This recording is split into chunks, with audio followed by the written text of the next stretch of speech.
This is Springsteen, poor man want to be rich, rich man want to be king. Yep. So these billionaires get to sort of cosplay at government offices that they don't know anything about, but they get to drive around in the big black SUVs, and they got security people, and they can be like super self-important and make important decisions. Your task will not be an easy one. Your enemy is well-trained, well-equipped, and battle-hardened. There is not a liberal America and a conservative America. There is the United States of America. Good night, and good luck. Hey, everybody, it's Rick Wilson, your host, as always, of the Lincoln Project podcast. I want to welcome back our listeners today and thank everybody for coming back and giving us your valuable time and attention. I am joined today by a absolutely terrific leader in the United States Senate, Sheldon Whitehouse.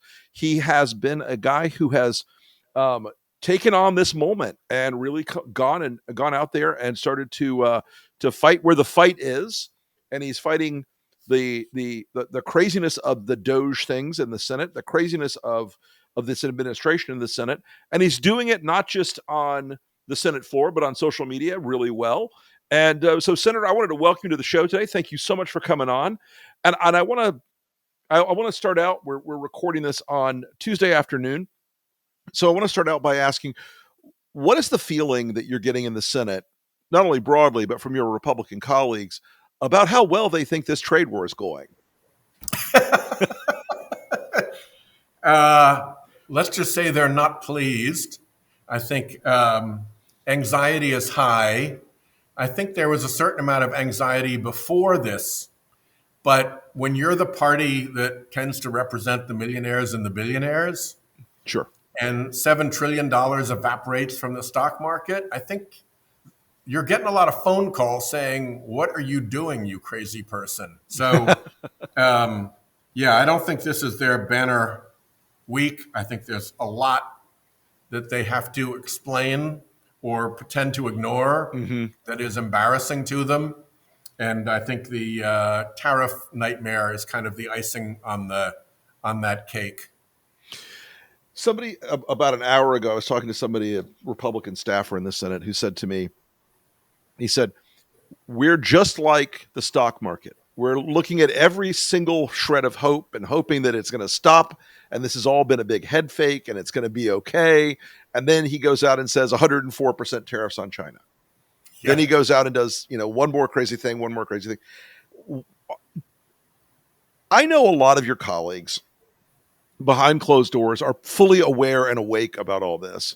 But at some point, and I keep asking myself this, and maybe it's a fool's errand, at some point, do you see any point that he goes too far in terms of destroying the economy with this trade war, where a sufficient number of Republican senators say, enough, we're off the train, we're going to take steps to stop this?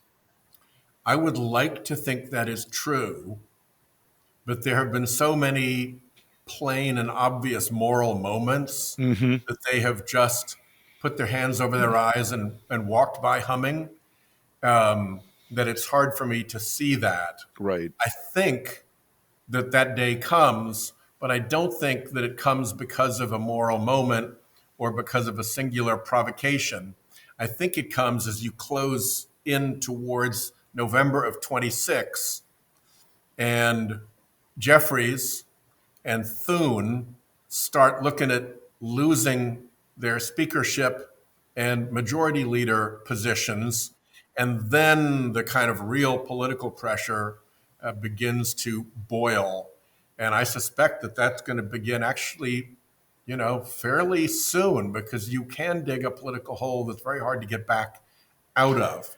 But I think they'll kind of BS their way along and try to cover for the guy for as long as they can. He runs a pretty tough crowd. He's got a bunch of very tough political thugs around him who do a lot of threatening. He's got Musk and his ability to put a $50 million bounty on a senator in a primary. And he's got what I call the flying monkeys, all the weirdos and creeps on the far, far right who, when triggered, will fly my pretties and go and harass the hell out of Republican senators, judges, anybody who has been designated by Musk on X as the deserving victim. Yeah, that certainly, and I've noticed a lot of Republican leaders and now Amy Coney Barrett is under the gun from the right because she had the temerity to disagree with Trump on a couple of small to medium sized cases, and now they are, it's interesting how the machine is turned on itself in a lot of ways. Yeah, like the Republican hate machine. Yeah. And the fact that she's female, I think, happens to figure into that. I think that is a very, very consequential part of their dislike of her. So I wanted to ask you, we're talking about digging a deep hole, and I think they have dug a pretty deep hole with Doge. It is the consequences of it have been much broader than people really are even aware of yet. And you've been out in the lead on a lot of the stuff about what these people are doing and how they are doing it. And I think we can agree from the front end, a lot of what they're doing is just flatly illegal. Just yes. not it's not debatable that it's legal or not. It's just illegal. Yes, it's a smash and grab, but it takes the cops a while to catch up. Right, but we will. So that's my question: is the Senate, the House is weirdly just stuck. We're going to leave that aside for a minute. The House and the Senate have both, over the last 30 years, sort of abrogated a lot of their power to the executive. They sort of, either deliberately or tacitly sort of handed over a lot more executive authority than the founders, I think, intended, and that I don't even think they intended to do it. Do you see the only solution or a solution here being a sort of reset of the Senate and the House eventually, maybe it's after 2026, saying that we're resetting the playing field again. We're going to have a tripartite government again. We're not going to do this, rubber stamp. We're not going to pass along everything to the executive or to the bureaucracy. We're going to do what we're supposed to do. I don't see that yet. Okay. I think there's a certain amount of happy talk about that. Mm-hmm. And one of the sort of foundational theories is we're not going to be the ones who break the filibuster. The Senate, it's important that the Senate have a filibuster, that the minority have its role, and we're not going to be the ones to break it.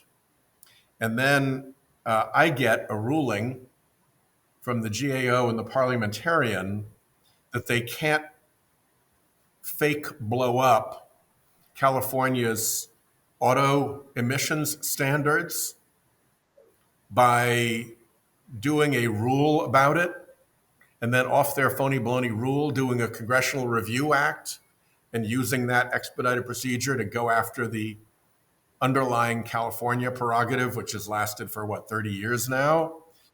So when they got that unwelcome news, what's the first thing that they have done? They've said they're going to go forward anyway. They're going to overrule the parliamentarian. So I think that a lot of the institutional impulse is for public consumption. And when it comes to failing to deliver for their most prominent dark money funders, the fossil fuel industry billionaires, that whole institutional stuff evaporates. Yeah, I think that I think that part of the accommodation the Senate made with Trump in the second term, the Republican Senate, excuse me, was a lot of their energy folks, their oil and gas folks were like, this is a new license to steal, baby. We're going to go all in. We're going to end all the climate stuff. We're going to turn the government into and Trump is out today, not directly related to oil, but out today, giving speeches about the wonders of coal. Today, we're taking historic action to help American workers, miners, families, and consumers. We're ending Joe Biden's war on beautiful, clean coal once and for all. And it wasn't just Biden, it was Obama, and there were others. But we're doing the exact opposite. Yeah, it's not enough to do oil and gas. Right. Let's go back for the dirtiest possible. Let's get to the dirtiest possible option. That's definitely the way to the future, huh? Oh yeah, we're going to get back to horses and buggies at some point in the immediate future, and Yeah. But Scott it Besson turns up says we're all going to have over. people I mean, oil and gas gets a categorical exemption from the tariffs, right. Yeah, right? I mean And Putin. Those are the two big categorical exemptions. We're going to tariff everybody in the world. We're going to really annoy our friends. We're going to go after the Canadians, for Pete's sake, and the Brits and the Mexico, but not Putin and not oil and gas. We've put a tariff on penguins, but not on Putin, which Yeah. strikes me as a maybe missing the beat a little bit. So I wanted to ask you a little bit about you and I are of a certain age, but you've become quite a hot property on social media, and you've been very direct and blunt, and you've been straight to camera. Are you enjoying it? I ask people that a lot. It's kind of a weird thing to say I'm enjoying it, Mhm. but there is a feeling of anger and frustration and anxiety Sure. and helplessness Mhm. when you see this mega crowd of vandals Yes. going around just kind of smashing things at will, particularly things that interfere with their fossil fuel backers' ability to pollute. And Right. there you are with nothing you can do about it. So finding that audience that has come to me on social media has been helpful, because I do think they pay attention on that. I do think it influences public opinion a bit. Oh, yeah. And so it has been it's been a good outlet for me. And, it's been a good outlet into the social media information ecosystem, Right. but it's also been a good outlet for my frustrations to do that. And of course, as this is not day one for me in fighting these bastards. I've been Oh, after no, them you've for been 5 years yeah. now. So I've got the goods on a lot of them, and we've worked through how to talk about their corruption, and we know their tricks. And we know that Mark Paoletta, who was Russell Vought's deputy, the counsel over at OMB, is the same guy who was in the painting with Harlan Crow and Leonard Leo and Clarence Thomas. And you can kind of have fun connecting the dots. Right. And so now people are just interested in a new way about what I've been saying for a long time about the corruption of America by these creepy fossil fuel billionaires. Well, you wrote a great book a couple years ago called The Scheme that I remember, and it really, and folks, you a lot of you have heard of Leonard Leo, but fewer of you had heard of Harlan Crow before he became known as Clarence Thomas's sugar daddy. And about this much broader right-wing network, a lot of it funded out of about half a dozen folks out of Texas, creepy billionaires and their some exceedingly right. So talk to us a little bit more about that, because those folks really, and they also, you guys will be shocked to hear, they also fund the Heritage Foundation, which is why Project 2025 was read like an oil and gas executive's dream date. So talk to us a little bit more about that network and help people understand that a little more, Senator. Sure. So it starts with the recognition, like decades ago, by the far right, after many disappointments. Bork doesn't get on the court when they try to put through their attacks on Medicare and Medicaid. Reagan blows up his budget director, David Stockman, when it goes completely toxically unpopular. They keep trying stuff and they keep failing. And suddenly they come to the realization that they're going to have to own the court, because the court is not responsive to public opinion if they can get their people on the court. So how do you avoid them being borked? How do you get them on the court? And they did that by setting up an enormous apparatus. We can track about $600 million spent in it, and that's probably a fraction, and probably 40 or 50 different front groups, all of whom they play like piano keys to deliver these messages and choose the Supreme Court nominees who will be best for them. Then they get involved in the judicial selection. Leonard Leo and Don McGahn, who was nominally Trump's legal counsel for all this, but both of them have been working for the Koch brothers and the right-wing apparatus for years. So that was really part of the scheme. But I think the Koch brothers actually picked Gorsuch and then Kavanaugh and then Barrett. They absolutely picked Gorsuch and Kavanaugh. Yeah. And then they made peace with Trump because they'd been thrashing him politically, but that was the deal. House of Coke got the Supreme Court appointees and fossil fuel flunkies in all the energy positions, and House of Trump got the Cokes going quiet, but putting money into field operations for them. So, that's your next stage. Then you get people like Kavanaugh who get into trouble and blow up, or you get Amy Coney Barrett having to break the Gorsuch rule that you don't confirm Supreme Court nominees in the waning days of an administration. All of that is rough stuff, but Mitch McConnell is getting billions of dollars over the years in fossil fuel money, and so are the rest of the Republicans. So they all line up and salute and swallow the turd sandwich that they're fed because it's so important to their small billionaire donor base. And that's how you get the three of them on. And then once they're all on, these little flotillas of front groups come in to remind them how they're supposed to rule. Because it's, some of them got put on a while ago. It's hard to remember what the deal was. So their memories about what they are there on the court to do are refreshed by these little flotillas of 10 or 12 phony front groups that come in and file amicus briefs in like a dozen. They don't get together and do one. They pretend that they're independent. And what a lot of folks don't know, I can tell you from some experience on the right, is dozens of these groups exist. And they'll all be things like the Liberty, Freedom, and Justice Coalition for American Freedom or whatever. Yeah. They're all run out of one or two PR firms in Alexandria, Virginia, one of which is owned by Leonard Leo. And they are the most astroturfy of the astroturf political groups. They don't exist except in the imagination of people in DC. They may have one staffer and a PR company. It is.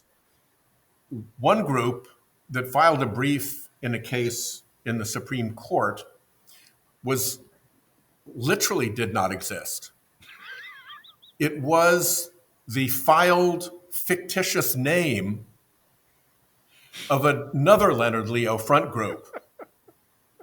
And it never disclosed that it wasn't the actual entity that was filing the brief. It was a fictitious name for the actual entity. And the reason that they didn't want to disclose the name of the actual entity was that the actual entity was the so-called Judicial Crisis Network, which had spent millions of dollars on advertisements for Gorsuch and then Kavanaugh and then Barrett. And so they had all sorts of very obvious conflicts of interest with the going in and asking the judges whose confirmations they had achieved with dark money to follow their brief. So instead they ran the brief through the fictitious name, scrubbed off the name of the actual entity, and filed it as if this was legit. This is an example of a sort of broader corruption in our not in our government per se, but in our political ecosystem. And Trump himself is lavishly corrupt in a way that I don't think we've ever imagined another president. I mean, lavishly corrupt. He makes Ulysses S. Grant look like an upstanding citizen. It's just astounding to me. Now, the Supreme Court gave him a get-out-of-jail-free card, and so it's very difficult for the legal process to ever hold Trump to account. And the Senate, I'm guessing, is never going to try to impeach Trump, no matter what he does at this point. It doesn't strike me as a House, you mean? The House, excuse me. Even if it flips over, I don't think Hakeem wants to spend the majority of his political capital, on that fight for 2 years when the guy's on the way out the door. But do you see if Democrats recapture the Senate, which is not out of the question, it's a high hill, but it's not an impossible hill, and especially if the political tide running. And I think Democrats in the Senate have done a better job than Democrats in the House in a lot of ways of holding some of these administration officials accountable, asking them the tough questions in the hearings. Does that strike you as something that can start to repair some of this, the sense of freedom to be corrupt that these people have in this administration? Yes, and I do think that, particularly in the House, if we take the House back, the House can do very powerful investigations into the Trump administration. Yeah. Doesn't have to be an impeachment of the president. There's a Sure. ton that they can do. They can look at, for instance, the scheme to pack the court. Yep. They can subpoena Leonard Leo and Mark Paoletta and Carrie Severino and the whole crew that knows where all the bodies were buried and how it all worked. And so they can do immensely powerful stuff because they have the power to subpoena with a simple majority. In the Senate, when we tried it, the Republicans said no. The only way you can enforce a subpoena is with a filibusterable vote on the Senate floor, which we will filibuster. So they literally told Leonard Leo, don't answer their questions. You don't need to. We've got your back. We won't let the subpoena that you received ever be enforced. Right. So even if we win the Senate back with a majority, we're still limited in what we can do investigatively. The House is not. And they could do really lethal investigations because, as you pointed out, Trump's lavishly corrupt, but so are many of the people around him. Oh, I mean, Elon Musk is a festival of corruption. I would absolutely pay good American money, as they say, to watch Elon Musk under the gun, being asked about the mysterious no bid contracts for SpaceX that the DoD and NASA just suddenly issued. Wow, it's such a coincidence. I'm shocked that this happened. Yeah, and how about what was the plan with Social Security? Why were you talking it down all the time? Why are you sending in tech bros and private equity people? Why were you breaking its systems? Why was the Secretary of Commerce saying that interruption in benefits would be actually a good thing? Right. If we could prove that this was a tee up to interrupting the operations of Social Security so that they could then move in on the basis of that fake provocation and hand Social Security over to their tech bros and to their private equity people. And people actually saw the conniving behind the scenes, read the emails. Sure. There's so much that could be absolutely explosive if we can do real investigations. I think that's exactly right. And look, the political aspect of their attack on Social Security is one of the few things I've seen shake House Republicans in the last couple of years to their core. They are, even some ones that are very conservative in very red districts, are in a panic that they're closing these offices. They're not answering the phone. They're doing a sort of end run to try to kill Social Security, or, as you point out, to parse it out or part it out and send it over to private equity guys to run it like private equity runs so many other things in the country, by taking it, buying it, borrowing against it, and then breaking it and killing it. So yeah, and I think they may feel a little bit vulnerable to all of the administration billionaires who, like, they don't really know what they're doing, and they also don't really care. This is Springsteen, poor man want to be rich, rich man want to be king. Yep. So these billionaires get to sort of cosplay at government offices that they don't know anything about, but they get to drive around in the big black SUVs, and they got security people, and they can be like super self-important and make important decisions and all that kind of stuff. Yeah. But when they blow up Social Security, let's say, when they do something appallingly stupid over at HHS, so the measles vaccine takes off, then everybody goes away. And they're going back to their billionaire bubbles, and it's going to be the workaday Republicans in Congress who are left to clean up the mess and own the, turd pile that they will have left.